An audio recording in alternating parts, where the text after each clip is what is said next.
아이고, 저거 과실 따지기 애매하겠는데. 오늘은 교통사고 대처 방법에 대해서 알려드리려고 하는데요. 출퇴근길이나 아니면 차가 막힐 때, 주차를 하실 때 등등 경미한 교통사고 겪으시는 분들 많으시죠. 교통사고는 난 직후에 어떻게 대처하는지가 굉장히 중요합니다. 그래서 오늘 RC신팁에서는 교통사고 대처 방법에 대해서 알려드립니다.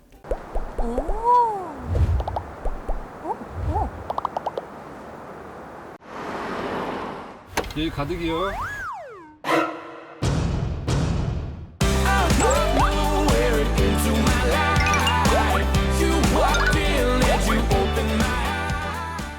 교통사고가 났을 때 가장 먼저 하셔야 할 행동은 사람이 무사한지 확인하는 겁니다. 인명피해를 확인하고 나면요, 일단 빠르게 사고 현장을 기록으로 남기시고요. 그리고 한국도로공사의 원칙에 따라 비상등을 켜고요, 트렁크를 개방하십니다. 그리고 도로 밖으로 피하시고 그 후에 신고를 진행하시면 됩니다. 이 이유는요, 2차 사고를 막기 위한 건데요. 도로 위에 사람이 있으면 일단 위험합니다. 그리고 차가 가만히 서 있으면 뒤에서 달려오는 차가 이 차의 상태를 모르고 와서 받을 수도 있거든요.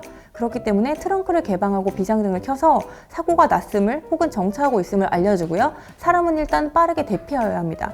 그 후에 신고를 하시면 되겠습니다. 사고 현장을 기록할 때는 두 가지 방법이 있습니다. 제3자의 눈에서 기록하는 것과 내가 직접 기록하는 방법. 일단 사고가 나면 주변의 목격자 혹은 목격자의 블랙박스를 확보를 하시는 것도 중요합니다. 빠르게 목격자의 연락처를 확보하시고 블랙박스까지 확보를 하셨다면 다시 사고차로 돌아오셔서 사고 상태를 잘 기록하셔야 합니다. 사고 상태를 기록하실 때는요, 4가지를 기억하셔야 합니다. 첫 번째는 원거리에서 촬영할 것, 그러니까 사고가 어떤 형태로 났는지, 어느 도로에서 어떤 상태에서 났는지를 멀리서 전반적으로 다 보이도록 촬영을 하나 해주셔야 합니다. 두 번째는 근거리에서 촬영을 합니다. 특히 접촉 부위, 그러니까 사고가 난 부위를 중심으로 찍어주시면 됩니다. 세 번째는 차량 앞바퀴, 그러니까 조향하는 부분이죠. 그 부분을 찍어주셔야 합니다.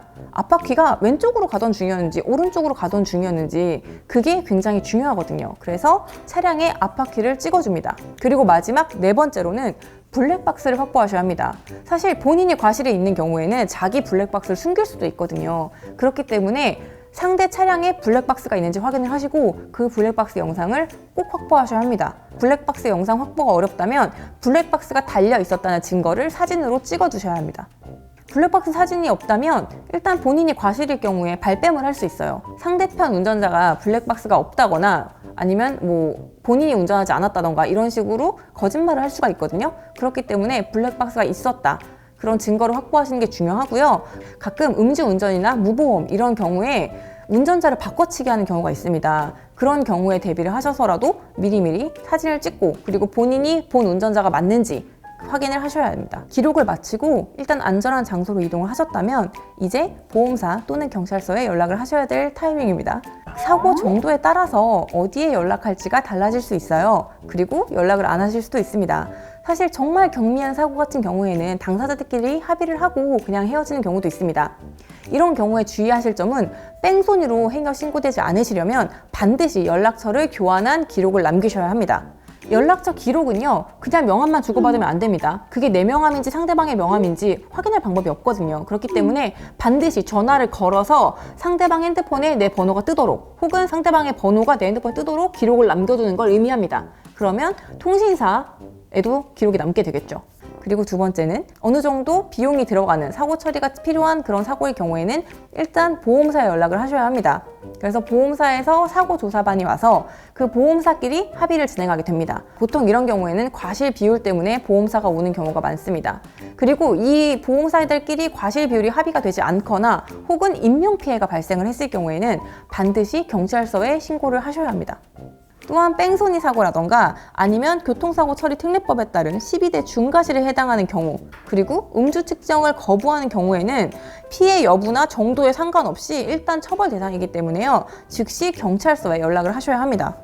교통사고 처리 특례법 제3조에 따른 12대 중과실은요, 첫 번째는 신호위반, 두 번째는 중앙선 침범, 세 번째는 시속 20km 이상의 속도 위반, 네 번째, 추월선, 그러니까 점선으로 된 흰선이 아니라 실선으로 된 구역에서 끼어들기를 하시다가 사고가 나시면 12대 중과실에 해당됩니다. 5번째, 철길 건널목 통과 방법 위반입니다.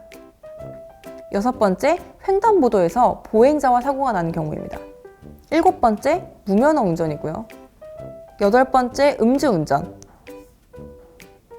9번째, 차량이 인도로 침범한 사고입니다. 그러니까 차도를 벗어난 거죠. 10번째, 승객이 추락한 사고, 개문 발차 사고라고도 하는데요. 문이 열리면서 차에서 사람이 떨어진 경우예요. 11번째, 어린이 보호구역 사고입니다. 12번째, 화물차에서 안전장치를 제대로 하지 않아서 무언가 떨어져서 발생한 사고를 포함합니다. 이런 12대 중과실 같은 경우에는요, 민사상 합의가 되더라도 형사처벌을 받을 수 있기 때문에 반드시 경찰서에 신고를 하셔야 합니다. 그리고 또 하나는 합의서를 작성하는 일입니다. 이 합의서를 작성하는 경우에는요, 사실 보험을 거치지 않고 그냥 개인 비용으로 수리를 마친다던가 하는 경우들이 포함되어 있어요. 그런데 이 경우에는 구두로만 할 경우에는 증거가 남지 않아서 나중에 상대방이 다른 소리를 할 수가 있습니다. 가벼운 사고를 원만하게 합의를 통해서 그냥 정리를 하실 경우에는 반드시 합의서를 작성하셔야 되고요. 합의서를 작성할 때는 몇 가지 반드시 들어가야 되는 항목이 있습니다. 첫 번째는 사고 발생 날짜, 그리고 발생 위치, 사고 경위와 상대 차량 번호, 그리고 운전자 연락처, 그리고 구체적으로 합의한 내용, 이것들이 반드시 들어가 있어야 합니다. 만약 상대가 급하게 연락처만 주고 자리를 떠났다던가 명함만 주고 갔을 경우에는 일단 경찰서에 이런 사고 내용이 있었다라고 신고를 해두시는 것도 좋습니다. 경찰 출동을 원하진 않지만 보통 경찰 신고는 다 기록으로 남거든요. 그래서 이런 사고가 있었고 합의를 통해서 명함을 받고 보냈다라는 기록을 남기면 이후에 뺑소니 같은 걸로 접수가 들어가더라도 나는 처벌받지 않을 수 있는 증거가 됩니다. 자, 그리고 마지막으로 한 가지 주의사항 알려드리겠습니다. 견인차, 이거 생각보다 비용이 되게 비싸거든요. 그런데 사고가 나면 가장 먼저 득달같이 한 4대, 5대에 달하는 견인차들, 사설업체 견인차들이 막 달려옵니다. 그 차들이 막 사고가 났네, 이렇게 됐네, 뭐 합의는 어떻게 하셔라, 막 이런 참견도 하거든요. 그런데 이 사설업체 견인차의 경우에는 비용이 상당히 비쌉니다. 정말 뭐 도로의 교통을 위협하고 급하게 처리해야 되는 그런 사고가 아니시라면 가능한 보험사의 견인 서비스를 이용하시는 게 좋겠습니다. 오늘 알려드린 교통사고 처리 방법 도움이 되셨나요? 다음번에는 교통사고 처리가 끝난 후에 우리에게 남아있는 건 보험사를 상대하는 일이죠. 보험사와 어떻게 이야기를 하셔야 되는지 그 방법을 알려드리도록 하겠습니다. 앞으로도 피가 되고 살이 되고 쓸데있는 정보를 가지고 올 테니까요. 이원 오렌지 테레비 구독과 좋아요, 알림 설정 꼭 부탁드려요.